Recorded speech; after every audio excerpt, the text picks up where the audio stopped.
It's amazing because for $1,000, $2,000, each of us can today be a radio station, we can be a TV station, we can be a publisher, we can reach 2, 3, 4 billion people very easily. Why would you want to reach 2, 3 billion people today, Govin?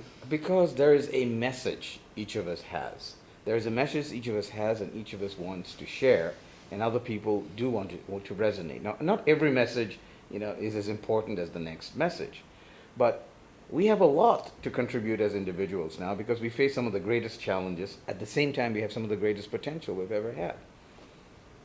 I see. You're right. You're absolutely right. I feel it the same way. Strange that how we got connected. We've been apart for many, many years. You only dropped by Malaysia about maybe a few times. A few times. Over I've the last only 40 seen years. you only Yes. once or twice Yes. over the 40 years. A few more times. And you were so busy, you never got onto the Facebook or Google. You were a man that just was everywhere, I believe. Well, I was in quite a few places. In the last 40 years, I've probably gone around 80 countries on all the continents. So I've been busy, yes. But it's always interesting to come back to, the place where in the 1970s, we were growing up as classmates in the same school. And the reason is not the country has changed enormously, the world has changed enormously, and we have also grown with that. So I think it's very interesting to reflect, on the context in which the world has changed, in which we have also changed and grown as individuals, as adults, as parents, as professionals. And now we come to the point here where, as you say, after 40 years, we can start a dialogue. But it's a very different dialogue than the one we had in the 1970s, when we were finishing our high school here in Kuala Lumpur. Now we're in 2017 here on a very nice Saturday morning, right, in Kuala Lumpur. And we are thinking about, after we had New Year greetings this year, we began to think that it's really important for us to start this dialogue again because it is a different world. It's a different world for Malaysia. It's a different world for Singapore, China. But it's not just Asia. The world around us is now facing a bewildering array of challenges and possibilities. Some people feel very anxious, and rightly so, about the future. Others are feeling empowered and positive. So I think the real question is, where are we going with all of this potential power, and how are we going to address some of these challenges? The difference between you and I, Kuala Lumpur was my base in Singapore. I never left Asia. You've traveled lots of places, 80 countries. Mine's about maybe 30, or half or less than yours. I've been wanting to be exposed to the United States. I wanted to find out about Europe, Australia, outside. I did all that. But I was the micro guy. I was the entrepreneur, the small guy. You were with World Bank. You really work with institutions, governments, and even people, of course, on the ground for implementing your programs. So I thought it's interesting that we got together because your mind and my mind are really molded differently. Yes, but yet, let me interrupt you here, because this is where you have put a very interesting point on our discussion, which is complementarity here. Because let me look at your experience. In the 1980s, you began your professional life as a pioneer in computer hardware and services industry here in Malaysia, just as Malaysia was beginning to move into its next stage. Malaysia, as we were growing up, was still a natural resource-based economy and was in the throes of becoming a manufacturing economy. That's right. In the 1970s. And that played out very successfully.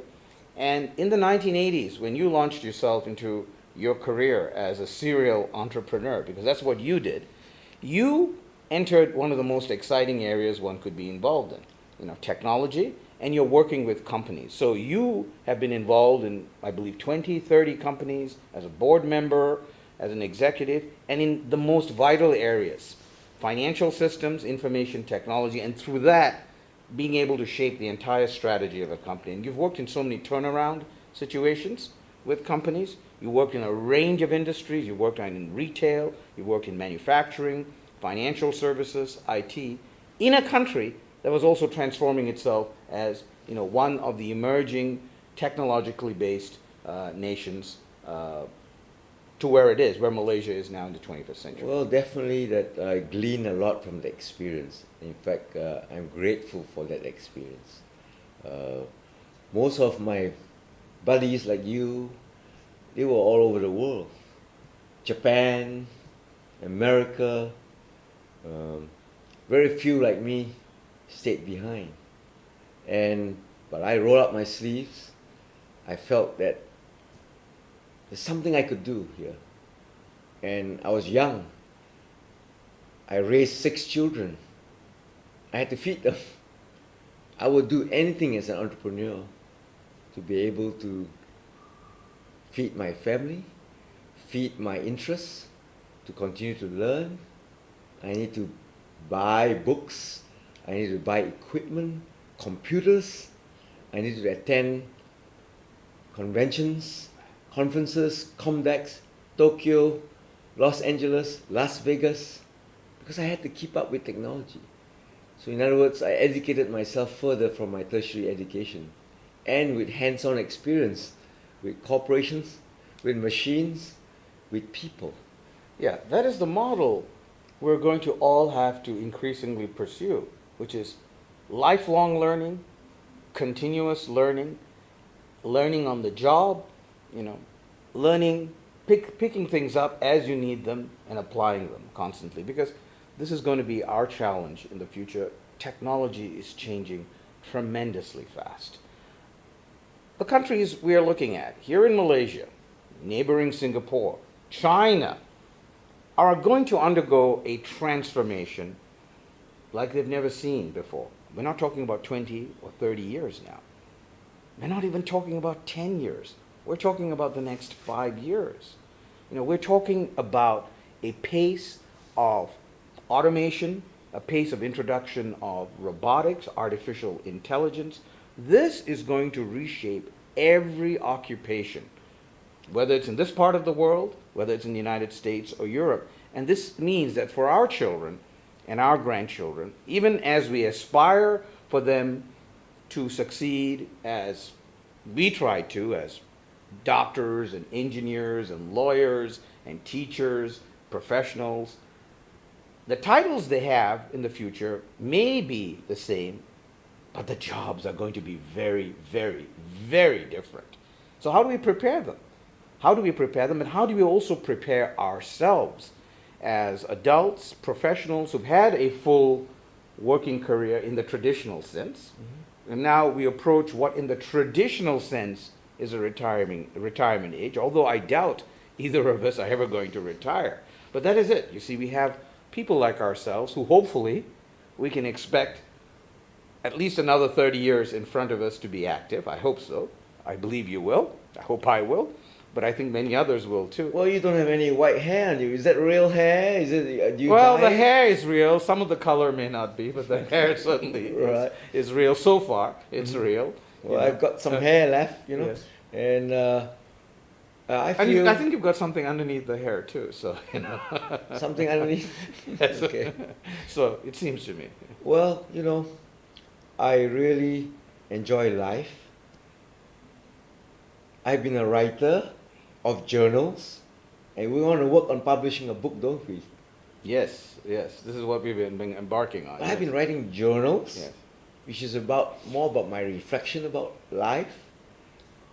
And the title of all my journals is Dad, the KL City Kid.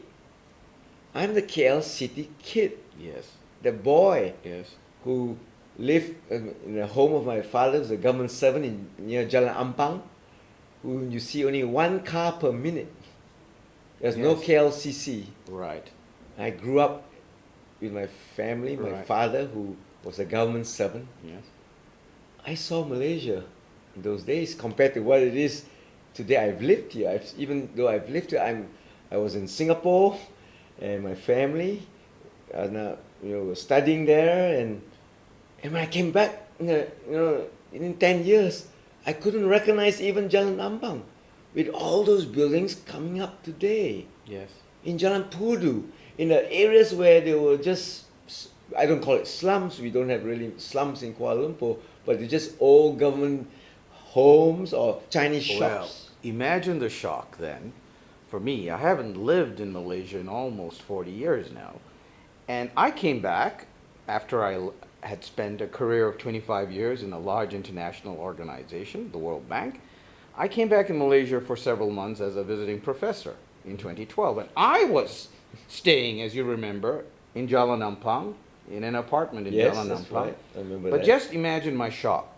I walk up a few blocks to where the Twin Towers are now, right? This was the place where, as you remember, 40 years earlier, I had been riding my motorbike Me around a too. race course. Yes, Yes. we were both riding A&W out. These restaurant. things had disappeared. Where were they? And it's not simply the buildings, the entire skyline had changed, but the whole country looked different. I mean, when I first rode the transit in Kuala Lumpur, the LRT, now it's the MRT, just looking around at the faces, we've always been a multicultural society here.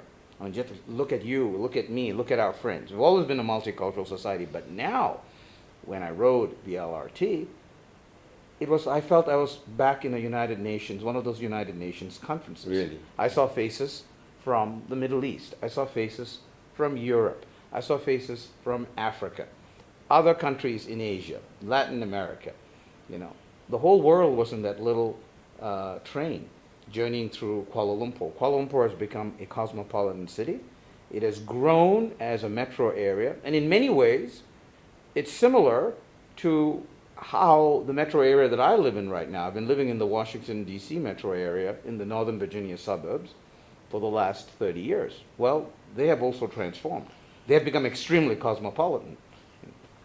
What's blinking my mind now is about the news, which nowadays you turn on the news, the CNN or whatever station in there. A Korean guy, North Korean brother of the president, and dies in Malaysia, in Kuala Lumpur. I mean, I just woke up one day and just do the news, and how come such a terrible event, happened in Kuala Lumpur? Well, I think in our days, some of us read these detective stories and thrillers, right, and spy novels. I don't think we need spy novels anymore because the reality is playing out, as you say, on our TV. And it is in our home ground, it's in my territory, it's Yes. my city. Yes. I mean, it has an effect on me, Yes. Well, our world is becoming very, It's different. very complex, and it's not easy for people to adjust because the pace of change. We are still organisms, right? Humans that live 24 hours a day. We still need, at least most of us do, need 8 hours of sleep a day, right? We're not machines or robots or artificial intelligence, which can work 24/7, 365. Exactly, that's why. So these technologies are changing so quickly. How much are we changing? How much can we change? How much must we Precisely. change? But then again, I still feel like I'm the KL city kid. Yes. All right, like you say, I'm human. My mind, my thoughts. I mean, we're sophisticated because we know how, we have that experience, the know-how, the technology. But I'm always say we all have a human brain, and we all humans. Slit your wrist and you have blood. We're still Everyone. very human. Whichever part of the world you're from. Yes. Yes. And I feel that connectivity. Yes. That I'm glad we're still human, because I don't want to be a dog. I don't want to be a robot. I don't want to be, something that. You're cannot- happy with your species, being the species you are. Okay, that's a good place to start. Yeah. So and you have to ask then, what can we do as humans? What is our potential? Okay, I started out a moment ago thinking about something we've been discussing. What can we do as humans today that we couldn't do when we were kids growing up in Kuala Lumpur? We couldn't reach 3 or 4 billion people overnight. Mhm. You can't, in 10 days, raise a few $1 million on Kickstarter or crowdfunding sources I know. with a good idea. You can do that today. You have to was hit in the US right last idea. year, right? I Yes. went to Seattle. A good friend there, Benedict, with Microsoft. Our classmate, yes. Yes. He orientated me to what's happening in Seattle. Every week somebody's presenting something, an invention, a creation, looking for funding, looking for angel investors. It's happening every week there. Yes. I don't have that here in Malaysia. So I can Wow. see, you know, Malaysia and not other yet countries. maybe, you Well, know. this is an incredible, not just a test bed, but this is the future ground. And I mean future, I don't mean 10 years from now, I mean right now.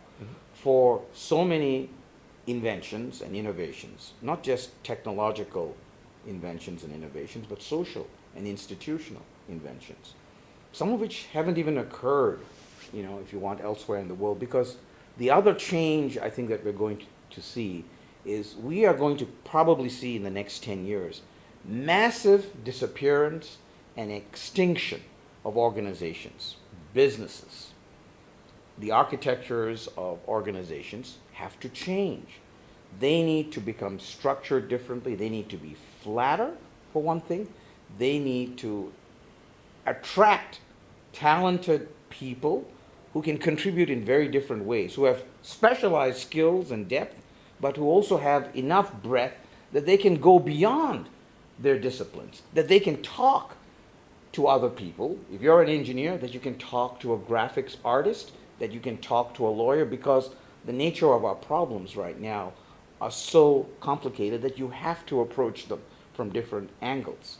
We're facing issues of climate change. It's an existential threat for Yes. us. I mean, we are happy being human beings and a species right now. Well, will we remain a species 30 years from now? This is not a hubristic question. This is a real question. It's that we face. So what kind of thinking to solve these problems do we have to apply? And what kind of learning must we engage in continuously? How can we all remain kids, in a sense?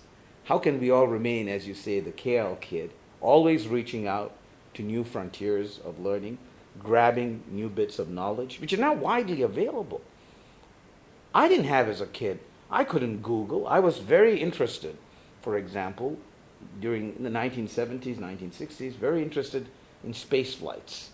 As you remember, I was collecting my little books and my news clippings about all the space flights. Well, how happy would I have been just to be able to Google this? I would have been spending hours following this. I didn't have that opportunity. So, what I've gathered over my self-reflection, I'm grateful in Malaysia that I had options. Option was what I had. It was up to me to choose. That human mind, what I realize here, is a supercomputer. I mean, I play with computers, I've got all kinds of gadgets, but nothing beats what's up here. Remember, the computers are created by this supercomputer, not the other way around. And so I realize there are tools as well as the most important tool that we have, the ability to think, to solve problems, to perform optimally, optimal performance and thinking, deriving the acronym OPTION. And I feel that that's what the world has today. But not many people realize that, Everyone's going into a track. They're comfortable. Well, at least they were comfortable until things started to change. And suddenly all of us realized that we got to exercise an option where it's a decision that you have made to come over here, just flew over here just because we talked on the internet, wanting to do something. Well, when we had that discussion shortly after New Year's Day in 2017, and congratulations on becoming a grandfather once again, for those of our I'm friends aging. who may not know this, that's wonderful. Um, when we had the discussion sometime in mid-January, it resonated with me because I have also been thinking for several years about the nature of change that we're going through. And you see this immediately when you come to a country like Malaysia. That's what struck me when I came here in 2012. This is a vibrant country. Change is unfolding every day. You see You this. bet. And it's, in fact, even easier to see this in Malaysia than many other parts of the world that I travel in. And it's generally true in Asia. You travel to China, Singapore, Indonesia, you feel the vibrancy of change here. But you also see the urgency of change. Now, just very recently, a report came out saying that 60 to 70% of all the work, all the jobs in Malaysia, in China, is now potentially subject to automation. Now, it doesn't mean that robots are going to replace all of us tomorrow, but the potential is already there. This is not science fiction. With existing technologies that we already have today, proven technologies, not the technologies that are already being developed and which will be on stream very soon, just with existing technologies.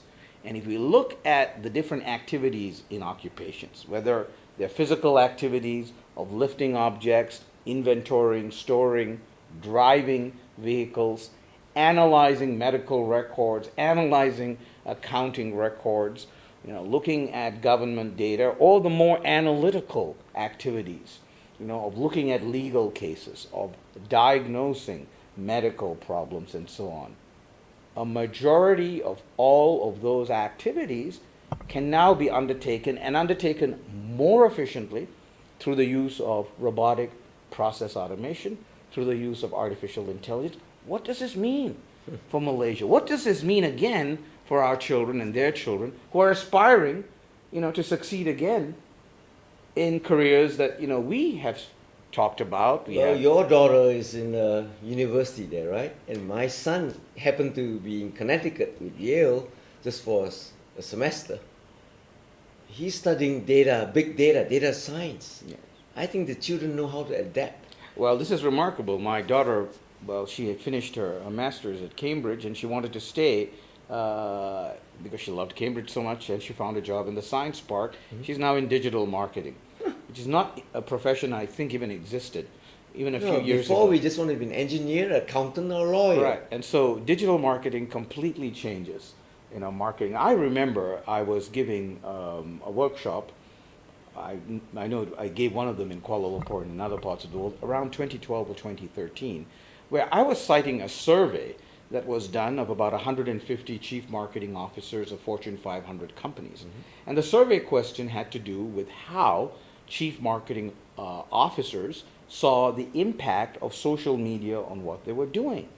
Well, they all said it's very important, but they also said, most of them, 75% said, we don't know exactly what we have to do. This was in 2012 and 2013. Now, fast forward today, 2016, 2017, in digital marketing, we're talking about concepts such as inbound marketing, content marketing, omni-channel marketing. We're talking about how marketing has shifted to mobile platforms, how marketing has moved to social media, how the customer now is in charge of the brand. Companies have lost control of the brand. Why? Because as a customer, you're not going to ask the company about the product. You are going to go online and read the thousands and thousands of customer reviews. What's the old adage? Customer is king, right? Customer has now been elevated to the position where the customer has a lot of choice, and the customers think through, and they're able to consult many reviews before making a decision. And the companies also, customers have become more sophisticated. Absolutely. They don't ask the what question only, what is this or how. They want to know why you're producing what you're producing. And those are the criteria they're using in selecting who they want to buy things from. Yes. So they become sophisticated. Absolutely. And so in Malaysia, in Asia generally, we have huge shopping malls. We don't have such huge shopping malls in Europe or even in the United States. They're enormous, and people are there shopping. Right? We have a lot of new spending power that has emerged as a result of the growth of these economies and the success of these economies in building up a prosperous middle class. Now, people walking into those shopping malls, they're automatically detected. Every time you sign in to the Wi-Fi of one of those stores, they're automatically picking up your profile. They're automatically pushing to you suggestions. Why are they doing that? Because this is the only way for them to survive now. You have to customize your message, not to a million people, but to that individual who may be interested in product X, but not product Y, you know. And because they have bought, for example, a particular brand of perfume or a particular painting, you have to be able to then predict, well, what might they spend their next dollar on?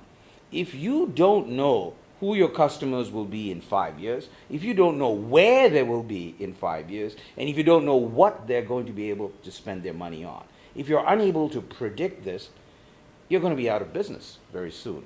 Because we can predict now in a very sophisticated way. You talked about big data that your son is studying. Predictive analytics is now emerging as one of the most powerful and revolutionary forces changing companies. Because now you can predict behavior not on the basis of individual spending habits, what you and I like, but on the basis of a whole population of people who have different characteristics, different ages, different incomes, different tastes. And on that basis, we can create a persona. I have a persona that can be constructed by AI, by artificial intelligence, based on my spending patterns, based on my travel patterns, based on what I see on TV, based on what I read, the big data has based on where I live. So all the transactions you do, everything's picked up somewhere. And that degree of precision is now quite high, you know. In some ways, it's there are very troubling issues with that too. There are issues of privacy and security, others. So they're faced with all kinds of new issues. But we are participating in this world, willingly or not. We are participating in this world. Malaysia, China, Singapore, these are very interesting economies to consider because in some ways, these three economies represent the kinds of changes that every country in the world will have to go through in the next 5 or 10 years as we face automation of jobs. But it's not only that, we also are facing a huge demographic change around the world. In countries like Malaysia, Singapore, and China, the number of working age people, what we traditionally define as working age people, those traditionally between 15 years to 64 years, that cohort is going to be shrinking by millions. It won't be available in the labor force anymore. How are they going to get replaced? Well, there are two ways of doing it at least. One is you automate the jobs so you don't need a human. Second, you bring in people from the outside, immigration. These are huge issues that China is going to face, that Malaysia is going to face, the United States of America. And the United States of America, Europe is already facing. And look at the controversies that that's creating. We are having a backlash. We're having a backlash against immigration. We're also having a backlash against trade. Yet we know that a lot of this tremendous prosperity that we've seen around the world in the last 30 years has to do with trade, has to do with movement of goods across borders, movement of services, movement of capital, and movement of people. We call this globalization as a shorthand, right? And globalization creates a lot of anxiety today, right?